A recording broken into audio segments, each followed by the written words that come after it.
Hello everyone and welcome back to Block Gems. On Block Gems, we talk about what is going on in the NFT space. And today we are going to address a pretty big question.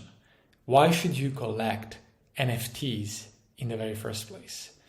And the answer to this question might be obvious to you if you are a pretty seasoned collector already, or if you've been in the space for a couple of years already.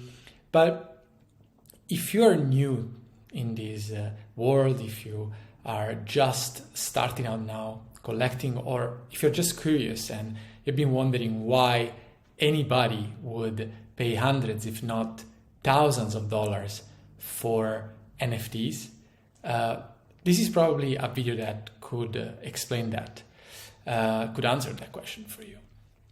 So first of all, this is a question that I get all the time from my friends that are outside of this space. They tell me, why on earth would you spend all this money on a digital image or any piece of digital content that you could actually access anytime from anywhere, and that actually if you really wanted to, you could even save on your desktop or on a storage device if you really wanted to have a copy for yourself. And that sounds as a pretty reasonable argument, but the moment you start scratching the surface of that, you understand the problem with that way of reasoning. And to explain this, I want to start from a real life example. Let's imagine that you just walked in the Galleria degli Uffizi in Florence and you looked at this beautiful painting by Sandro Botticelli and you said, wow, I really like this artwork. I would like to buy a print of this work, a natural size, original size print of this work, or even just a postcard from the gift shop, any, say, reproduction of that work. Does it mean you own that artwork? Well, of course it doesn't. And it is easy to resonate with this argument. Everyone would concur with the fact that you do not own the artwork, but you just own a copy of it. Now let's bring this concept even forward. Let's imagine that you were able somehow to buy the ideal glorified clone of that work. That this clone, this copy is a perfect reproduction, so perfect that you are not able to tell the original from the copy if you didn't know which is which. Does it mean you own that artwork if you bought such a copy? Well, of course not. And actually the original has the value because it has the story that the copy doesn't have. And the original, the existence of the original, it is the reason why all the different copies came into existence. So if we take an artwork that has been saved on the blockchain, and now I'm taking as an example this work by Primal Cipher, and no affiliation with Primal Cipher, no affiliation with Superior whatsoever, although I believe that Primal Cipher makes a great contribution to the space. But let's just take this as an example. The moment that this artwork comes into existence and gets saved on the blockchain, it is publicly available for anybody to know that he was the artist that produced this work. And from that moment on, every transaction is recorded on the blockchain. And so an audit trail is produced that traces back to the actual artist, the original owner of that work, and creates a connection from the today owners to all the previous owners up until the original producer of that piece of art. And it will be known to anybody if this is an edition that entailed multiple copies to begin with, if this was just a unique piece, a single piece. And so the problem of originality, so the problem of understanding if a work is original or not, is out of the equation. The problem of forgery is out of the equation. And the problem of proving ownership is out of question.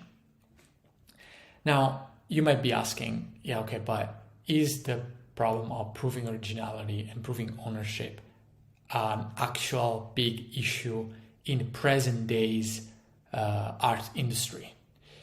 Is it something that people do care about today? And the answer is, of course it is. And here is why. So imagine that you bought work by Banksy. Now, this is just another example. And you do not know how many of there have been produced. You don't know if there are many other that are somewhat similar, that are lurking in the dark and that nobody has seen yet, but they could come out in 5, 6, 7, 10 years from now.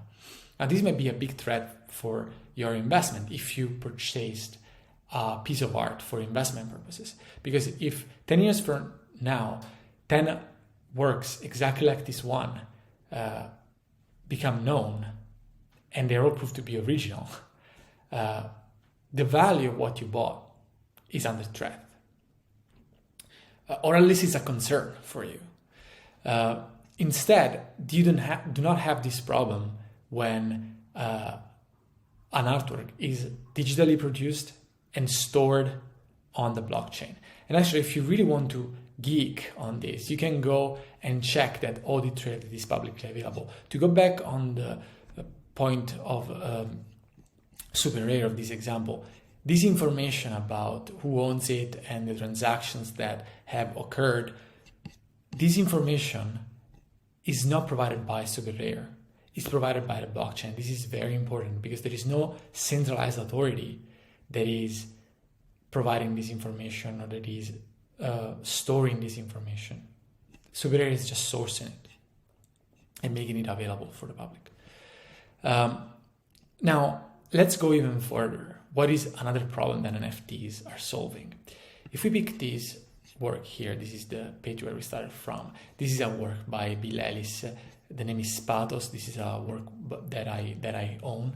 And if we look at the number of secondary sales that this work that has just been released, basically, if we look at the number of secondary sales, we should ask a question: would have this number been possible in the traditional art market? If we imagine that this work was a physical representation, so a sculpture representing this concept, this idea in the physical world, would have been possible to have 37 sales in the secondary market?